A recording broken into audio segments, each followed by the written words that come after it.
Welcome to the Patel Perspective podcast. I'm your host, Harsh Patel. I currently hold a bachelor's degree in neuroscience and minors in biology and biochemistry. Through that education, this podcast allows me to deliver proper health, science, and self-improvement information to the people around the world. If you have liked any of my podcast episodes and you would like to show support, the only way to do so is by subscribing to my YouTube channel. You also don't really want to miss out on the future highly intellectually stimulating conversations that I'm going to have with our future guests. Today's guest is Matthew Spiewak. He is the CEO of Unleashed Physique, ACSM personal trainer, and NCL Level 1 nutrition coach. He has helped men and women to build muscle and size. His Instagram content is truly informative, and he has inspired many men, including me, to accomplish goals of fitness, health, and just building muscle. So please welcome Matthew Spiewak. Welcome to another podcast episode of the Patel Perspective.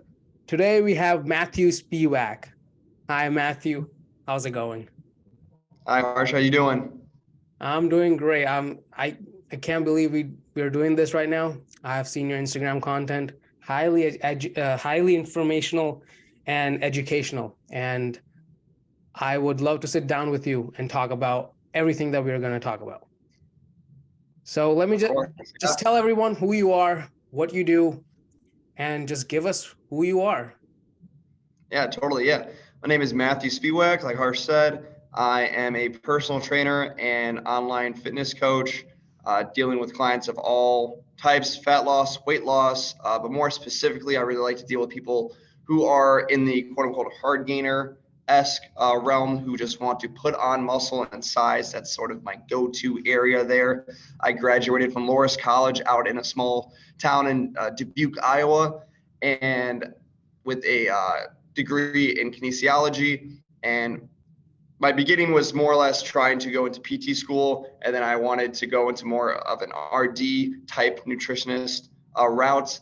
And then senior year, I said, nope, I'm doing training. I want to do training because that is what I'm really passionate about, even if the money's not there right away. It was what I wanted to do. And so I'm just pursuing that career right now, taking it very seriously and just trying to learn and grow as I just continue. That sounds amazing. It feels like you have found something that you really like, because a lot of people struggle with what to do after college. And so I would like to know all about diet, first of all. In our first few minutes, I really want to talk about diet and what you have like experience in. My first question to you is like, how, like when people try reaching goals, like what is the role of diet adherence in their life when they're first trying to reach any goal? In your experience, in the clients you have had, like what is the role of diet adherence to maybe maximize muscle gain or maximize fat loss or even maintenance and just feeling better? What is the role of diet adherence?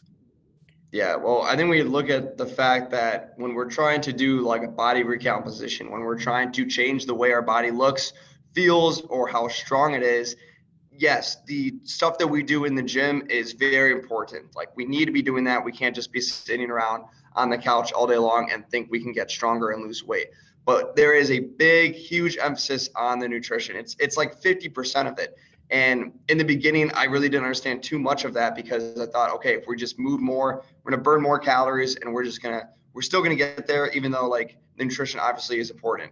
And as you get going, the first thing I found out was that if I wasn't communicating the role of nutrition, the role that a diet can play, that the food that you put in your body plays, then like all the work that we do, we can go to the gym 4 or 5 days a week, but it's not really paying off. We're not seeing the progress. We're not seeing the output of the investment that we've already put in. So the diet plays a huge role, and it's what you said. It's diet adherence. It's like we need to find a way that you can stick with it and that you enjoy. Because if I put you on like a really crappy diet and it's something that you hate, like you're not going to enjoy yourself. You're not going to enjoy your life.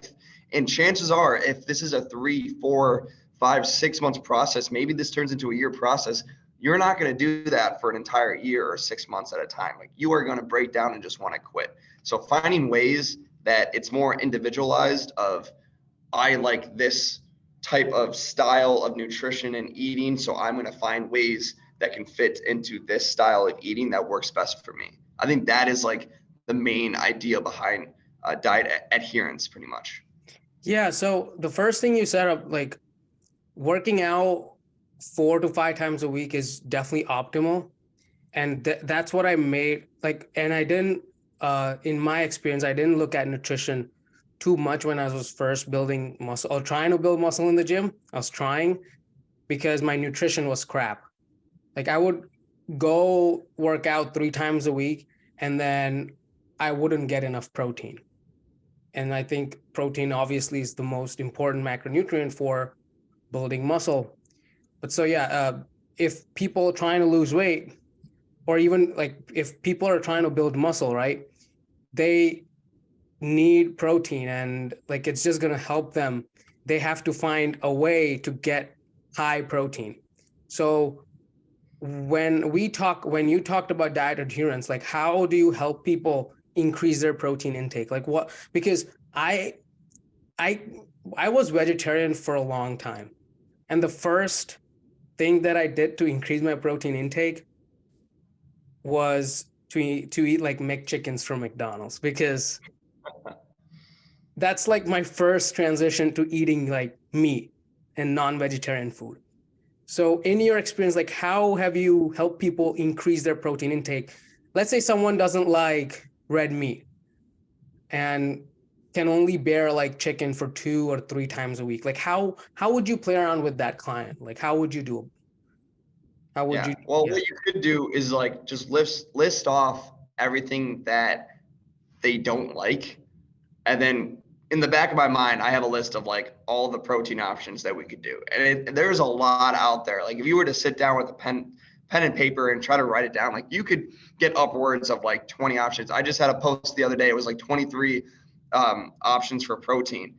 And so like, even if you could pick out, oh, I don't like chicken, I don't like red meat, and I can only have like the chicken 2 or 3 times a week.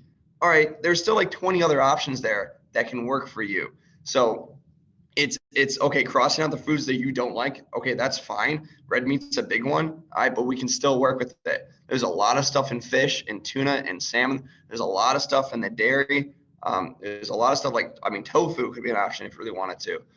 You also have, I mean, I think the whole idea behind protein powder not being necessary, like obviously there's some truth to that, but I mean, like, it's not really an extra supplement that like you shouldn't be having. I would recommend protein powder to anyone at any age. I would recommend it to the elderly people who are 60, 65 that maybe go do aerobic swimming classes once a week. They should still be having protein. Like that, it's a thing that like just people do not get in.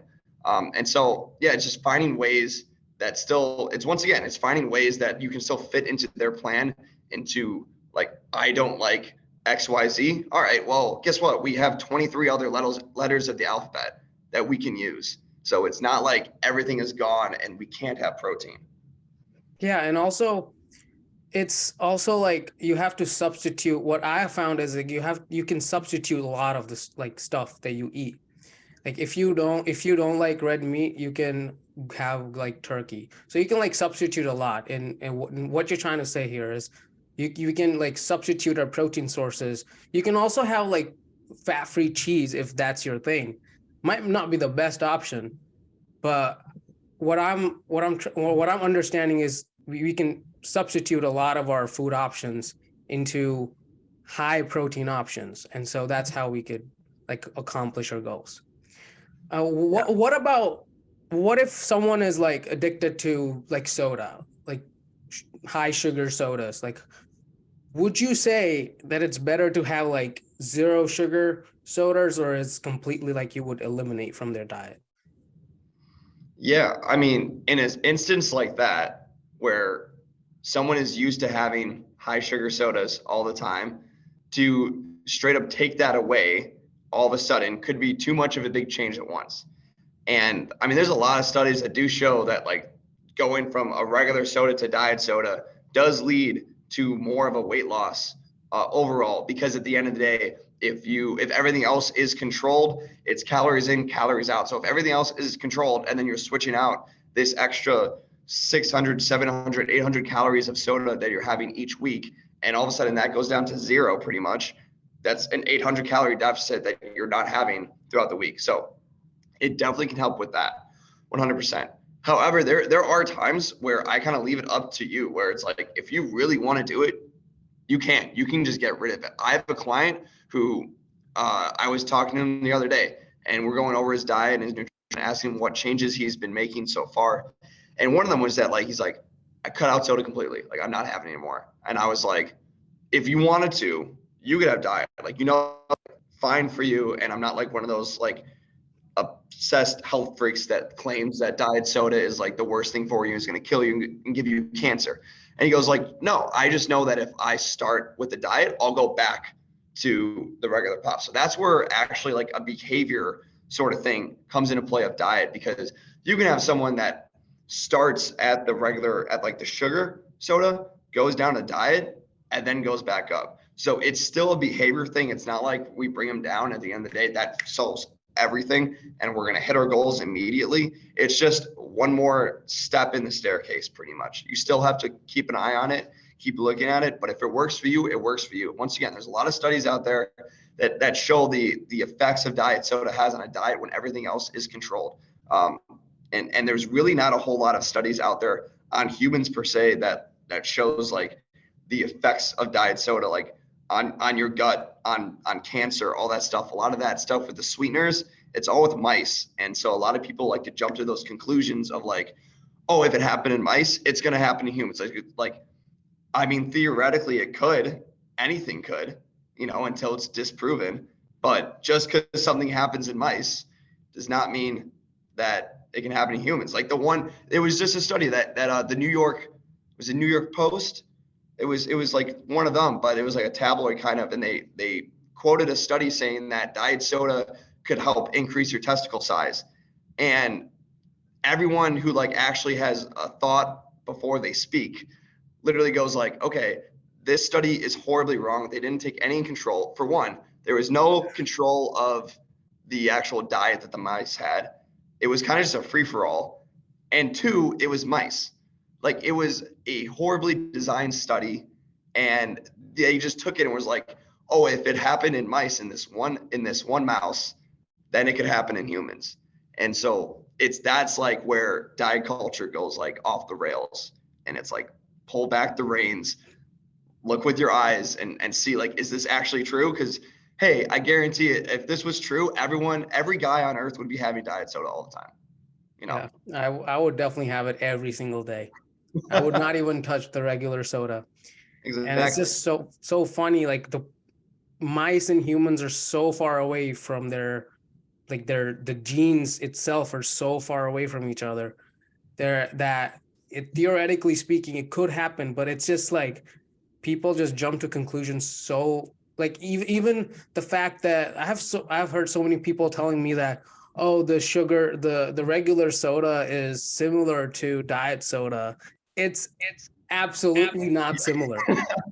The law of thermodynamics applies to every single thing. Like, this has like 140, 150 calories, 30 grams of sugar, has energy in it.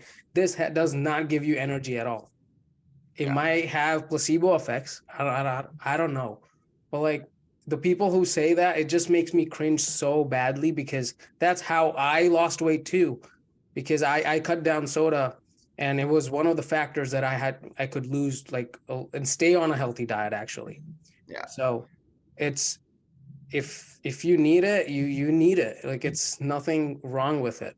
Yeah. And one of those things is, one more thing, like one of those things is like, usually the people that will like absolutely shit on diet soda is coming from a specific camp, and it's coming from the camp of like all whole foods, all natural, all organic. Like, you have to have that. And this is where it also becomes like diet culture kind of sucks in this, where you have all these different camps and they all think that they are the best and they are the only way to go. You have like the flexible dieting, which is eat anything you want as long as it fits your macros and calories. You have the paleo diet, which is literally eat anything you want as long as it's whole foods, organic, all natural, stuff like that. You have carnivore, it's all meat. You have vegan, just no meat, no nothing at all. I mean, you have keto, you have all these different camps that kind of think they're the best. So whenever specifically one, sort of trend sort of goes against it, they come out with guns a-blazing and are like, hey, we're going to take this down because our way is the best. So if any, in their mind, it's like if any other thing was positive that was outside of their camp, something has to be wrong with it. They're like, we have to poke holes in it because it's got to be wrong because our way is 100% right. And in all reality, it's like not every camp is 100% right. Not every camp is 100% wrong, Yeah. When you work with a lot of people like yourself, you like have a sense of there's always gray areas in nutrition, fitness. And one of the things that I really changed my mind right now was fasting. I was a fasting camp. Like fasting is the way to go. I have one previous video on YouTube saying fasting is the best dieting pattern. And like now that I'm learning so much for the past 3 months, and I have a job that requires me to like stand all day from like 6 a.m. to 4:30. If I fast for that whole day, I'm probably gonna like crash. Yeah. By noon. Yeah, exactly. So I have like fruits in the morning. I don't have like bread and like croissants, and I have high carb foods, but like I do have like healthy carbs. And it's just that being in a camp like biases you towards like so many things that it's just not a positive, it's just a toxic environment, because then you're restricting yourself from like learning about different topics. And so I'm glad you mentioned that, because that's I was a big fasting camper. Like I would say fasting, everyone should do fasting. That's what I would say.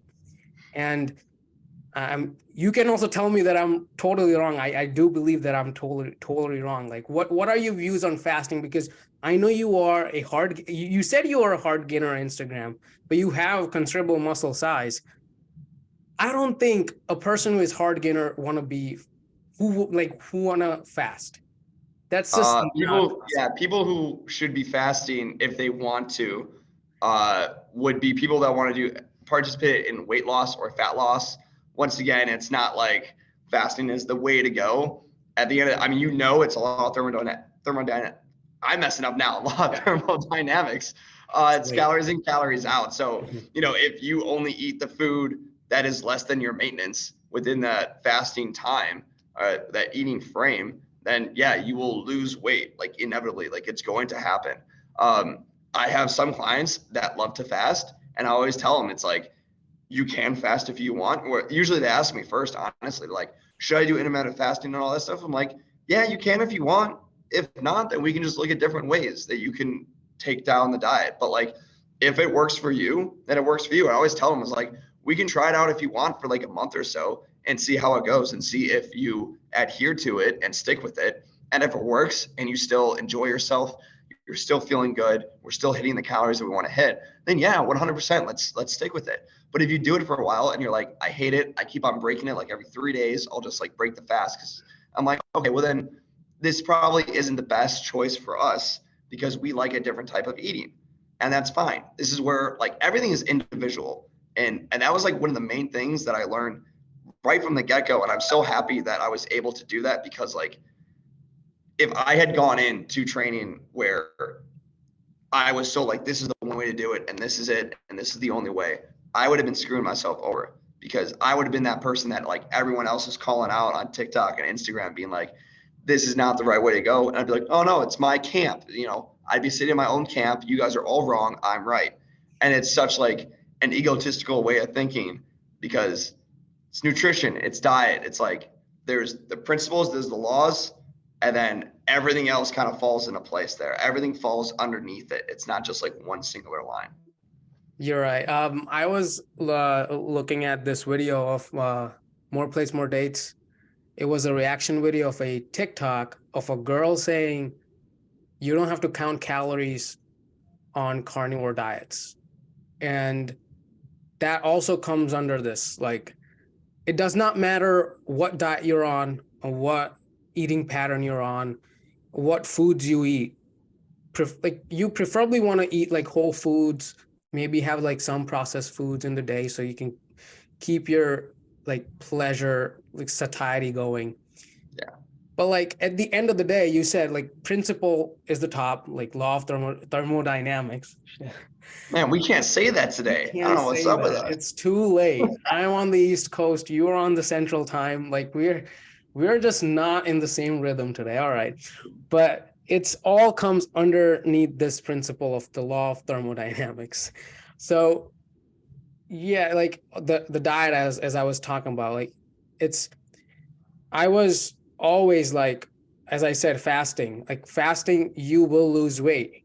But the reason why I was losing weight is because it was pure caloric restriction. It might have like psychological benefits. And so that's what I wanted to point out.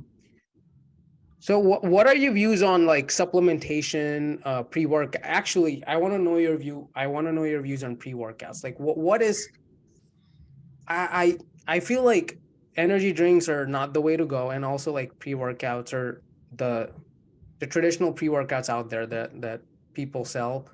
Uh, what are your views on that? Like, should we take pre-workouts? Like, I have not found any benefits. I usually do either coffee or I just do fasted workouts, but you can shine some light on here. Yeah. Yeah. So how about instead of asking when should we take pre-workout, let's ask when shouldn't we take pre-workout? In my opinion, if you're in high school or below working out, I mean, you don't need pre-workout then.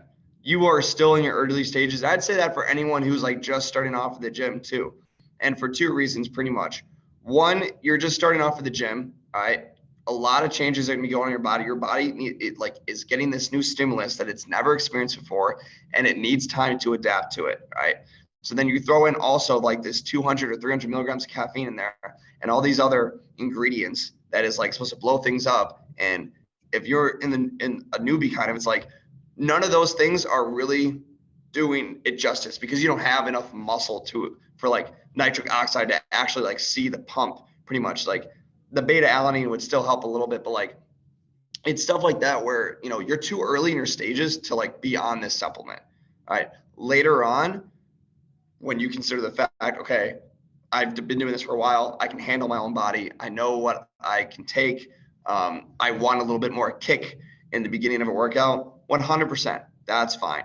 But it annoys me when I see, yeah, like freshmen and at the gym that I work at, there's middle schoolers walking around with their cans of energy drinks. And I'm just like, you are too, first of all, you're too young to be having like this amount of caffeine in amount of like an hour. Like this is a little insane. All right. The other reason is that like, I always feel like in the beginning, you're in your beginning stages of working out. There should be enough excitement and motivation there, even if you're not as passionate as me. Like when I first started, I loved it. I fell in love with it immediately and wanted to learn on it. So I couldn't wait to go. I had that motivation and the energy ready to go. But for some people, even the beginning, it's like it's a new thing. Like we love new things and starting new things. Usually that's when we're most dedicated to something, excuse me, is in like the first week, is in the first month of it, of just doing it. And then people fall off. So in the very beginning, it's like you should be already encouraged enough to go and have that motivation. I mean, you know, when people go to the gym after New Year's because they're just so sick and tired of how they feel, of how they look. That's enough motivation right there to go. You don't need an extra 300 milligrams of caffeine to tell you to get off your butt and go to the gym. You just got to go to the gym then. All right. But then later on, you can start to like incorporate pre-workout for sure. But energy drinks, I'm back and forth with that. Depends what you're taking. It's the same thing I see as a pre-workout where it's like you got to look at the labels and you got to do some research. That's where guys like Derek, More Plates, More Dates comes in handy, where he really does a full-on breakdown of a lot of products. It's information is power pretty much. If you can start to learn these ingredients and learn what they do, then it helps you a lot more. I tweeted the other day, I was like, saying that a food is bad for you because it has chemicals in it is not a reason why you should say the food is bad. Because at the end of the day, everything is chemicals. All right. And even if you want to take that back to, all right, well, there's like added chemicals into it besides the natural carbs, protein, fats. All right, what are those chemicals? Like, can you name them? Can you give me an explanation of why it's bad? Because you can't just say chemicals are in it and be like, it's bad. Like, I'm like, if we took a look at your diet, I was like, I'm sorry. Like, if we took a look at your diet, I guarantee you're having all these chemicals in it throughout the day. So it's not a valid reason. Pretty much everything is like, just do some information on it, do some research. And then if you have a little bit of info, if you have a little bit more of an understanding, you can make more of an educated decision from it. Going in blindly rarely works out. Yeah, that's so true. And I love that you said the high schoolers and even like who are beginners who shouldn't take pre-workout drinks. And I didn't really think about that perspective at all. So I think people who watch this or listen to this, in fact, if they're beginners, then I don't think they need pre-workout drinks because their start of the journey should be enough to motivate them. And I also didn't link the pre-workout portion to psychological component. So you've definitely shined a lot of light on me today about pre-workouts. And lastly, I want to say that what's the role of creatine supplementation wise? Is it better to take at night or day, or it doesn't matter? And how much should we take? And it's definitely not a steroid, as I've been looking at your Instagram posts. I know what you're talking about. It's an It's definitely anabolic not a steroid. steroid. So I every thought month it was cycle. steroids. I thought like this white powder. How can this white powder give you a lot of muscular size? But you can Yeah, shine. I think I remember being in high school taking it, and like no one took it at that time, and I had people be like, "Dude, like your liver's gonna be shit in like 2 years," and I'm like, I barely knew what I was doing, but like I kind of had a good sense. I was just like, "Nah, I won't." In the back of my brain, I was like, it better not screw me over." Um, but yeah, okay. So two things: we have the dosage and we have the time. Okay, so two things there. First one is the dosage. All right, right? Yeah, dosage first. Okay, Yeah. so 5 grams per day is the recommended daily dosage for creatine, pretty much to every study out there. Um, I know that there's a big debate right now saying if you have more muscle mass on you, that you should be at a little bit higher of a level. There's no real evidence to back it up. It's more of a theory behind like if you have if you have bigger muscle, if you're more muscle mass on you, then you need to have more protein in you and daily protein. Right? So it's kind of backed by that theory, but it's not really that supported. Interesting. Um, and the thing is that like creatine works differently than protein because creatine works on a saturation level where if you think about like filling a glass with water, you're going to get to the top and you can keep on filling water in there, but it's just going to overflow. It doesn't like add on, like the glass doesn't keep on building. Protein, it keeps on building pretty much. You can keep on adding protein. At some point, you're going to get too much in if you really wanted to. Like 300 grams of protein doesn't do anything for you. At some point, that's too much. But with creatine, it's a saturation level. So the 5 grams is there. And when we talk about like having more muscle mass, I'm not even talking about like people like me who have like a good amount of muscle mass. I'm talking like people that are like in the Olympia and that are like taking actual anabolic steroids. Like that is the size of extra muscle mass that we're talking about. The other one for creatine was the time to take it. This one is interesting to talk about because I think a lot of people don't really know when. I get that is probably the most popular question I get about creatine. Is it's not what should I take or like should I take it? It's when should I take creatine? So creatine, as long because it's that saturation level, if we remember that, we just need to keep on refilling it at certain points. And that certain point is at more or less the same time every single day. Right? After 24 hours, it'll kind of go away and then we got to refill that saturation level. All right. So it doesn't really matter when you take it as long as it's consistent. And this is where you see some people being like, this is my pre-workout mix. It's like pre-workout and it's salt and it's creatine and it's aminos and it's all this shit in there. The thing that doesn't make sense though at that time was like, okay, on the days that you don't work out, I'm guessing that you don't take pre-workout on those days. Wild guess. All right. Do you still take creatine at the same time? A. And B, are you even working out at the same time every day? All right. My schedule for working out differs throughout the week. Some people go at the same time. All right. So that's good for them. They're already set. But if you're taking your creatine with your pre-workout, you just better make sure that either A, you're working out at the same time pretty much every day, or like every time you work out, and B, even on your off days, you're taking creatine around that same time. Because taking it at night one time, and then, or I should say, taking it in the morning on Monday and then waiting until Tuesday night to take it again, I mean, that's a big gap. That's like almost like, that's like 40 hours of a gap. And it's supposed to be around like 20 to 24 hours you should be taking it. So you're kind of screwing yourself over if you're doing it that way. That is a lot of new knowledge in terms of the time of the day, because I never questioned it. I would like, so since I started working.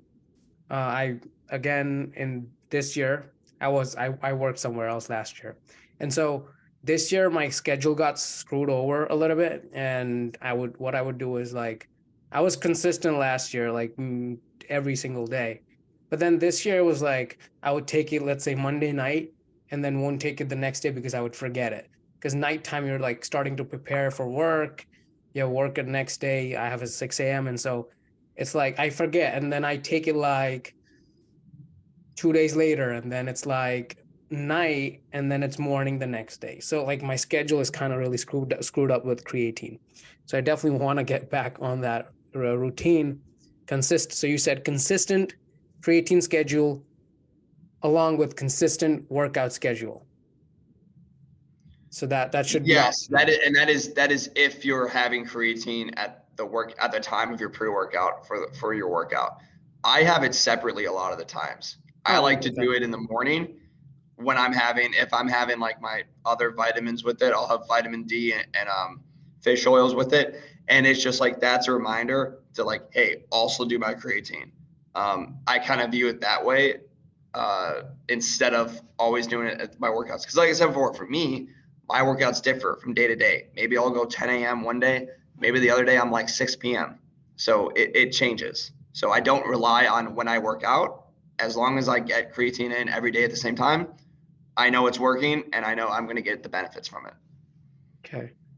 So yeah, I'll keep that in mind. Yeah. So because that would help a lot. I definitely want to get back on that schedule.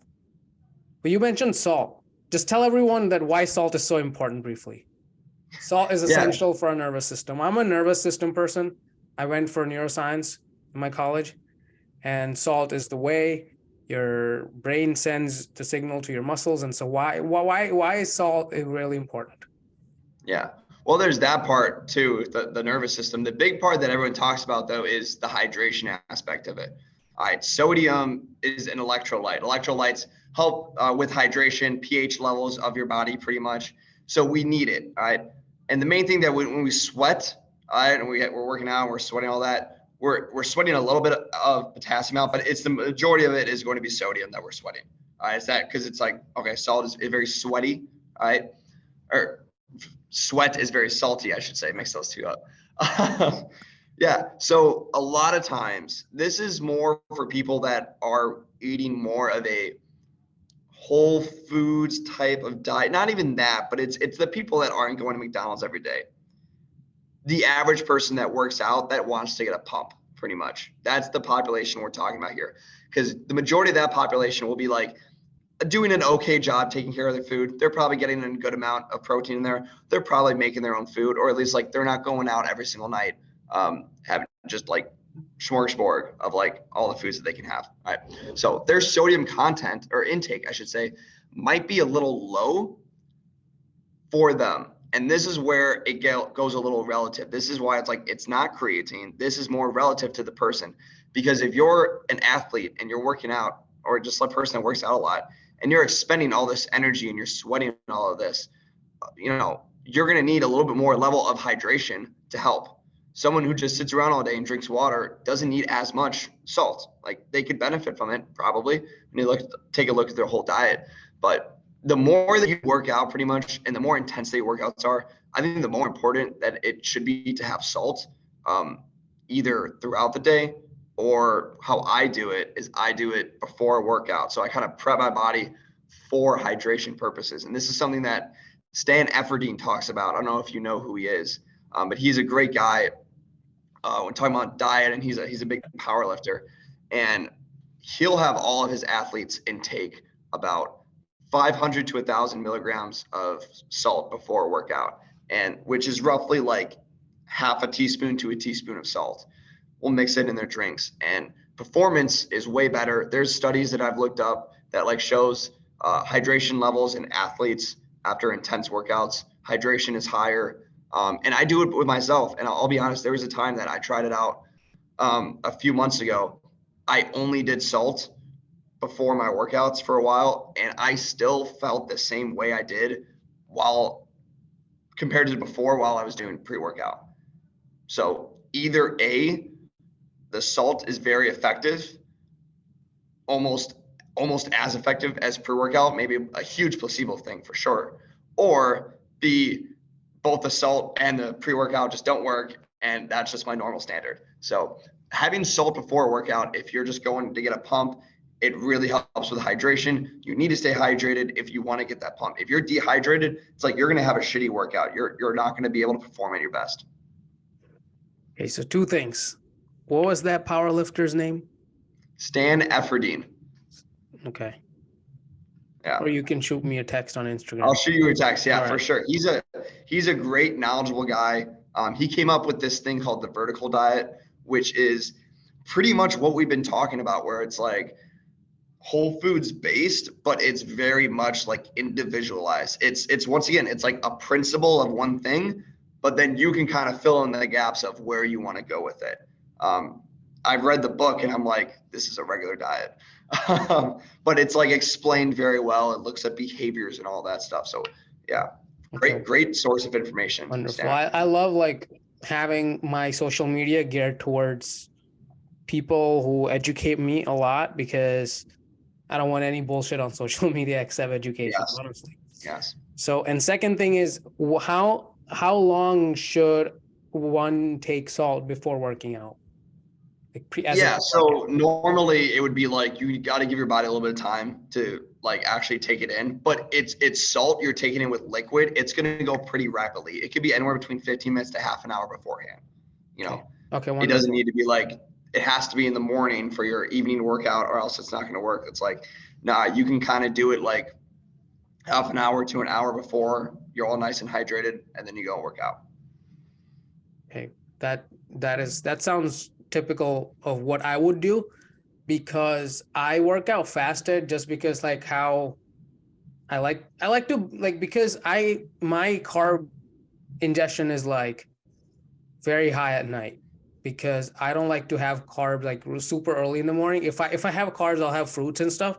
But if I'm having like some sort of like pasta or like bread or even like a cookie or two, like I'll have it at like later in the day. And so in my understanding is I am kind of maxing out my glycogen stores in the muscles so that they could fuel my faster workouts the next day. And so like, is that a right approach for a person who likes doing fasted workouts? Because I feel like, I don't know. I don't want to say I have the most optimal workout performance when I'm doing a fasted workout. It's probably not true. I just like being in a fasted state while I'm working out. It's not about the performance, because I used to do strength training a lot a year ago. And since I shouldn't even be saying this on Zoom on a podcast, I have a Planet Fitness membership because I'm in this kind of traveling phase of my life. And so that's not bad. It's kind of works out for me. I know bodybuilders that go to Planet Fitness. I had a super great gym membership. I used to do every single thing, like deadlifts, squats, like front squats, rows, bench press. The only thing I can do now is like dips and bench press, or dips and chin ups and all like the body weight type stuff. And then obviously your more hypertrophy type training. And so coming back to the faster workout, like what is like, is that the right approach? Like having a high carb meal at night, so that would max out your glycogen stores. Is that a right approach or not? Yeah. So it's interesting that we talk about this, because the main sort of guidelines for, let's look at the fact that for people that are like the 6 a.m. rise and grinders, you know, the 6 a.m. workouts, first thing they do in the morning, they work out. Their pre-workout meal, or like how they prep their body to expend energy, is going to be in the night before. It's going to be the foods and the carbohydrates that they consume the night before, right? So like what they eat the night before is what's going to fuel them for the morning workout, right? We can kind of take a similar look. It's not going to be exactly the same, but we can kind of take a little bit similar of a look into a fasted state. So because we're still not eating more throughout that time, so our body is still kind of relying on that last meal of like, okay, whatever we got in for that last meal, it was a high carbohydrate meal. We have it stored, all right, and we're ready to go. And it's kind of just like waiting on it to be like, all right, like I'm ready to go. If not, we're just going to use it. Like it's still being used for like the regular day-to-day life, to like go on a walk, to like walk back and forth to the bathroom. It's like, you know, to do like regular activity like that, you know, that's what it's used for. But it's kind of waiting. It's like, all right, we have all this stuff stored up and ready to go. So it still is that effective sort of style that you're doing, where it's like, yeah, we're kind of eating the carbs the night before. And in the fastest workout, it's like we're not getting all of those carbs. Like if you were to have, let's just say an average percent, this is not correct, but let's just say that like 80% of the carbs that you eat at night would work into your like 6 a.m. training. You're going to use like 80% of that. 20% is like to actually just fill the rest of your body. I would say roughly it would be a little bit lower than that for the fasted state. I mean, like 60 to 70%, depending on it depends on how active you are in your job, in your life beforehand, before the workout. If you have a job where you're on your feet walking around all day, it's going to not really pay off too much, because it's going to be used to walk around all day long. Like it's going to be used. But it's still that same aspect where you're kind of just delaying that time until you use it. You're going to lose some of that stored energy, but you're still going to have that there. Yeah. So as I said, it's definitely not the most optimal, but it will work in cases like, let's say, Planet Fitness membership, where you don't have to do heavy bench presses and stuff.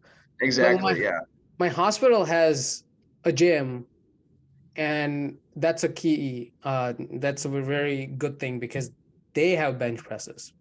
And so I want to shift gears to exercise now, because your expertise looks like is muscle building and stuff. Let's just switch gears, and we're more than halfway there. And so why is it that, for example, a person like me, or it could be any exercise, like if we compare two exercises, like let's say chin-ups and cable rows, dips and bench presses, the heavier version, like the one you can do like strength training and stuff, like chin-ups and bench presses, why? So some people, including myself, will not be stronger in those, but they would be really strong in like dips or like cable rows. Like I'm really strong in dips. I could do like weighted dips. Like I could put a plate. I could put like 55 pounds on me and do dips. But my bench press is like my body weight. Like, why is there that much variation? You're working on almost the same muscles. Like you have your chest, anterior delts, triceps, and both of those exercises. So why is it like the strength is not converting? Yeah. So it's a loaded question. And this is where it depends. It's once again looking at the individual. There's a lot of things we look at. One, we might hop back to genetics. I don't really know too much about that. And I wouldn't really say it's like your genetics is going to determine your bench press from your dips. It'll help determine your overall bench press, but it's not going to be like, oh, like we're going to be really good at dips, but we're going to suck at bench press. Like it's not really going to determine that.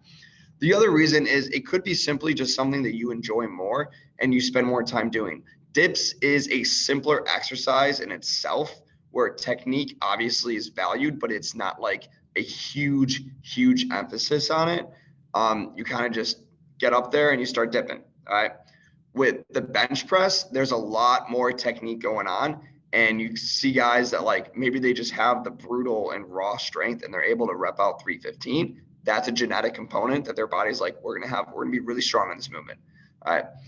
For guys that aren't like that, technique becomes a huge thing. That technique can be what makes the jump to like 150 to 200. That it could be all a technique thing. So going back to like you just more enjoy it more. Like a lot of times it's that. It's like if you hate squats, but your goal is to get bigger and get better at squats, it's like you're probably not going to get that much bigger at squats. But if you love squats, even though you kind of suck at it right now, you have a way better chance of getting better at it because you're just going to continue to be like, I have so much more energy. I'm ready to go. I love squats. I'm going to crush it today. I'm getting closer to my goal. I know I'm going to do it, even though it's a slow ride there. The muscles that you use too. All right. Bench press has a lot more components going on. For the dips, it's pretty much mainly it's just chest and triceps. That's like the main bulk of the movements that are in that. With the bench press, we have a lot of stuff going on. This is technique again. We have leg drive. We have how much arch do we want on our back. We have like the bar path itself. Like how is that technique? There's a lot more stuff that goes on in the bench press. Yes, it has a higher potential of what we could eventually get it up to, but there's a lot of things that are involved in it. With dips, it's a much more of a simple movement. And sometimes just that movement works better for you. Yeah, I hate bench presses, but I do want to get up to preferably 1.5 times my body weight. I have sucked at bench presses for like since when I started lifting. My deadlifts have gone up, my squats have gone up. It's just the bench. So I definitely I'm starting to look at videos. I also looked at your reel about the bench press. Like it just I'm trying to get the technique right since now I have a bench I have a bench available at my hospital gym, and so I'm definitely going to work on that. So thank you for distinguishing the two things, like how someone could hate that exercise and maybe that psychological component could play a role in inhibiting you from like doing well in that exercise. Because I loved squats and I improved on squats, but at the same time I was doing bench presses. I did not improve that much on bench press. So yeah, I think that's very true. Okay, so now I would just want you to take me through a bulking phase. I have never been on a bulking phase before, to be honest. Oh man, you're missing out. I am missing out. I'm just too afraid that I'm gonna get fat because I would say I have a slow metabolism, but I've built it kind of a little bit built it up because of the muscle. Just being by being on a maintenance, maybe reaching like a slight caloric deficit here and there, but I've never been on a true bulking phase where I would like add like 300 to 500 calories for my diet for like maybe 12, 16 weeks. So what does a proper, highly optimal bulking phase look like? Yeah. Well, it's kind of what you just said right there about like 300 to 500 calories. The main thing before is that you need to know that you're on your maintenance at least. Like not only you know what it is, but you need to be on it, because let's say you're coming from a calorie deficit and maybe you don't even know it and you're eating like 1,500 calories, but like you should be eating like 2,000. And then all of a sudden in a bulk, it's like we've just added 1,000 calories onto what you were just having. That's a big change at once, and your body's going to be like, what are we doing? You're going to be forcing food down, and that's kind of not the goal. At times, yeah, you're going to eat when you don't really are starving, but you're still going to eat. The main thing that I found out is two things. For one, you need to like stick up with a little cardio in it. This is something that I learned from a bodybuilder who I used to work with at a supplement shop. Like you need to stick with some cardio in the bulk. Otherwise, everything's going to kind of go to shit, you know?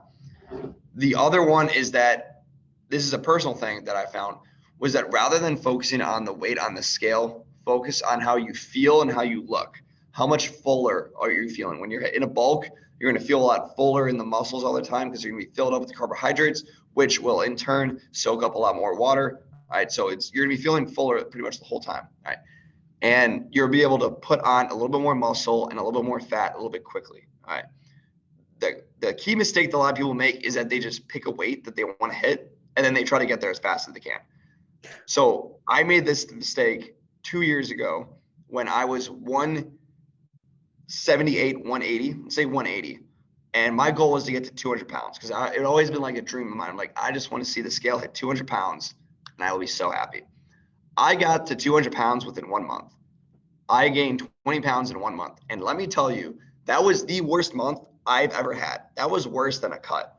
That was me shoving down food, trying to hold it in. I got to the point where have you ever seen one of those muscle and strength, like motivational eating videos?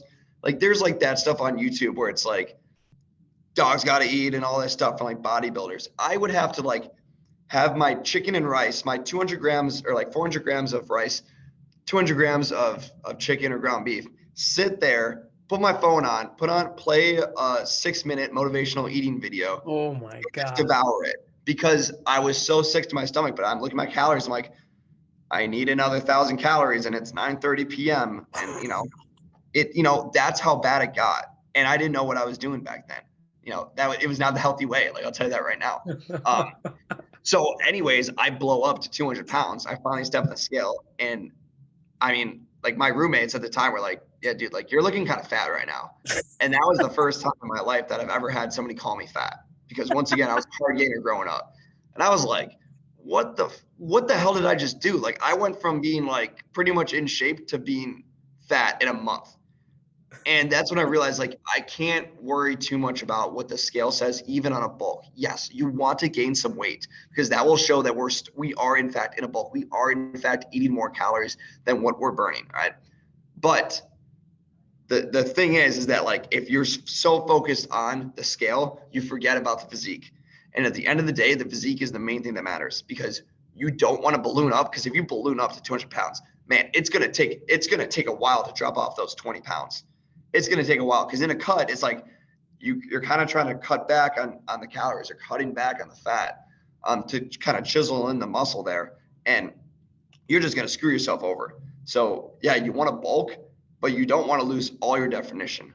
So it's kind of looking at more or less, I'm feeling full, I'm feeling bigger, I'm up a few pounds, maybe I can go a little bit more, but you kind of like see your own metrics and be like, all right, if you can see definition in your arms or in your back, and then all of a sudden, and like it should slowly go away, and you get to a point where it's like, all right, it's kind of there, but like we've hit the end right now.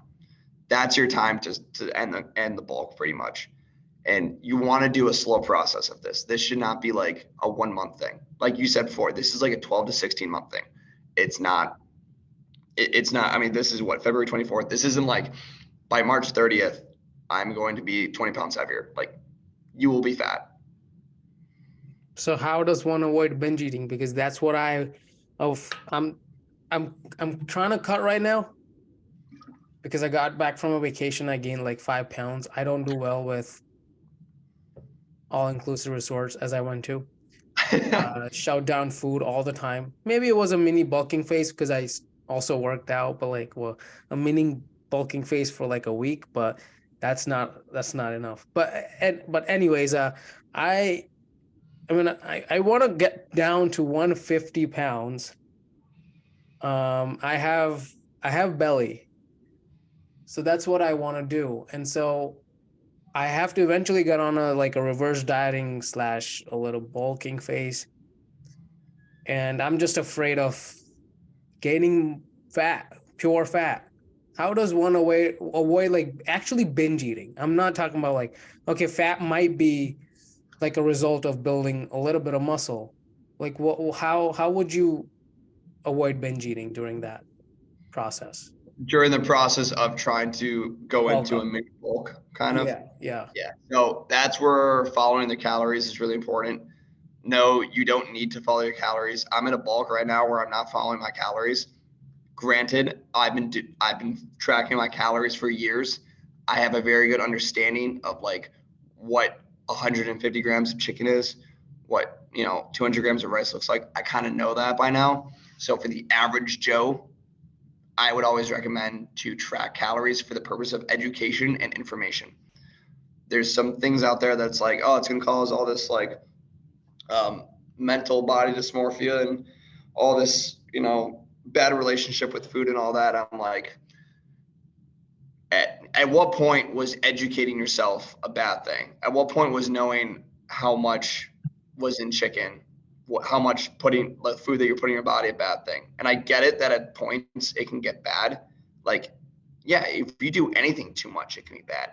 If you can work out too much, it can be bad for you, man. Like, Yeah. you work out 3 times a day, every day a week, that's 21 times a week, 21 hours a week of working out. Yeah, that's pretty bad for you. That's not the best, you know. So, you know, education is there for sure.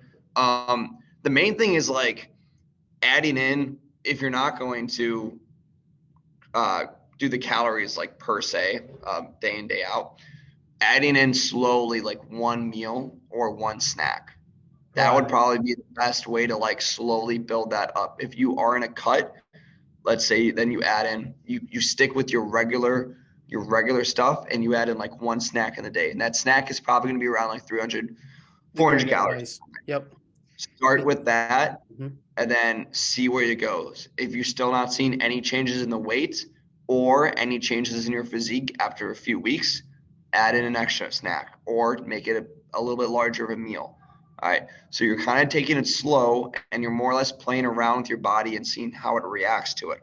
A lot of the stuff that I do with clients is kind of like, it's not throwing stuff at a wall and hoping something sticks, but it's more or less being like, I have a good idea of this, and I think we're going to try this, because at the end of the day, no one knows your like exact calorie maintenance down to like the single calorie. Like that's not really a thing. We don't have any measurements for that. We have stuff that really comes close, but that stuff costs a lot of money. So it's like adding in the slow meals one at a time and seeing how your body reacts to it. That is the best way to go about it. Yes, it takes a while. Yes, it's going to take some time, but you'd rather have it take a while and have it pay off than wanting to be so fast, binge eating, getting fat, gaining 20 pounds, and be like, I just screwed myself over. Yeah, definitely. I don't want to get fat at all. And because I was pretty obese, and then I cut down in a very like unhealthy way. Like I would restrict myself, like eat one meal and then just do cardio. Like if I had to go back, I would add like muscle, like lifting weights and everything. But going back to what you said, like adding the snack is the best advice that I have received right now, because it feels like it's the opposite of losing weight. Like you would cut down snacks while cutting, and then you would add your snacks while you're bulking. But it has to be obviously in a controlled manner. So I really like that advice a lot.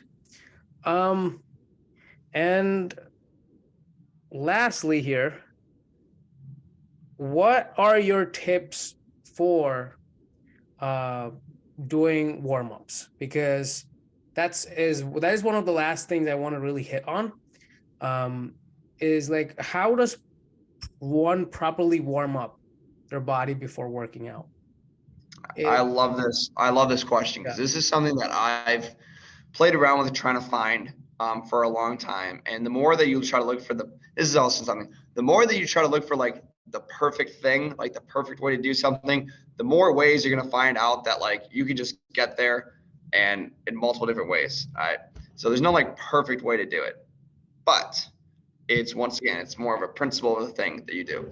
So one thing you want to start to elevate your heart rate and get your blood moving. All right. You can do this in like a couple different ways. One is you can start off with some light cardio. All right. It could be like 3 to 5 minutes, very light, intense, or you could start off with mobility. All right.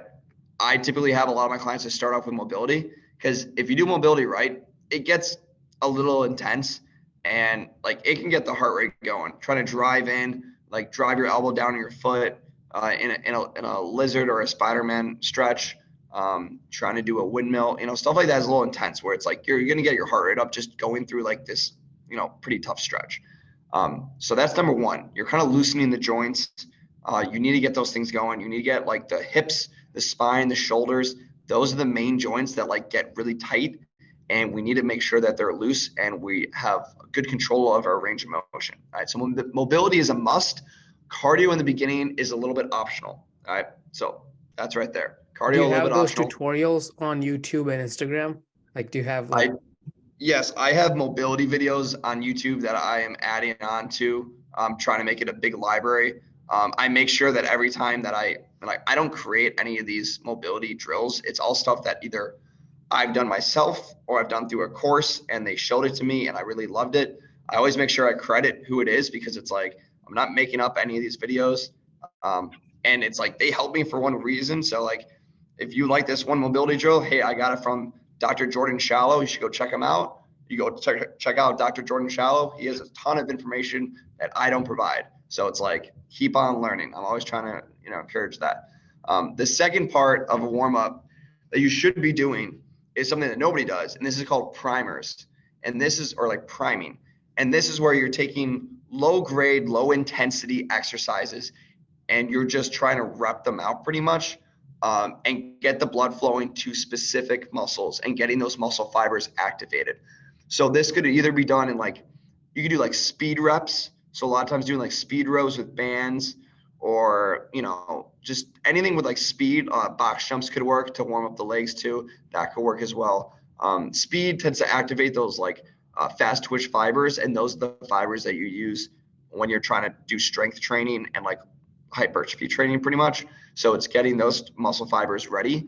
And the other way to do it is, this is adopted from Matt Wenning. He's a big time power lifter. And so he does it where if you're warming up for like a squat, let's say, we have a lot of muscles going on. We have our legs. I just named a bunch of muscles in that. So we have legs, we have like quads, glutes, hamstrings, we have those working. Yeah.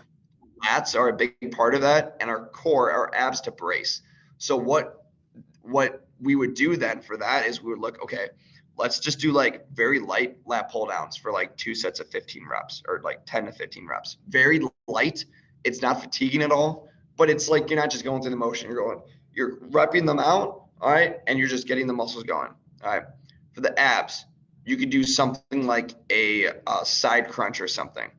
10 to 15 reps on each side. You should not be going anywhere close to failure. You're repping it out and just getting the muscles going. You could do a warm up with like a leg press or even like a walking lunge or something. Very, very lightweight. You're just warming up the muscle and getting everything going, getting the blood flowing to the right muscles pretty much.